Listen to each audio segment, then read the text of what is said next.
Welcome to the Agentic Self podcast, where we don't have the answers and we know where you can find them.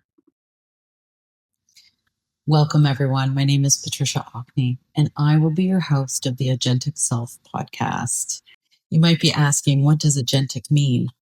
Like everyone I've told about this podcast, they're curious about what the name means. And agentic self, like what even is that? As a friend of mine would always say, what even is that? I'm not even sure I know what it is, but it's just a feeling that I have that, we actually have the power within ourselves to take action that is calling us. Action towards more love, towards more connection, towards more authenticity, towards more of what we need, away from the things that are no longer giving us the results that we seek.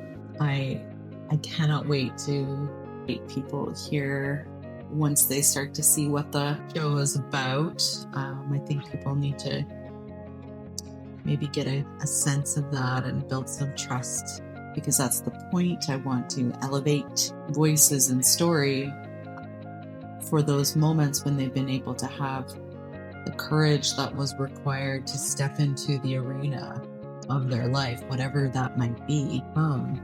Having that courage to share the fears, perhaps some of the stories that were coming up in the brain that maybe prevented taking action, or some of the counter narratives that helped you step into that arena. So essentially, the podcast is really about agency, the agency within us that may be lying dormant right now, given the state of the world, the state of our humanity, where we're at this crossroads and in the human condition. The agentic self is the self that is tuned in to the wisdom that is within, and there is wisdom within. And the noise of the world is getting louder and louder.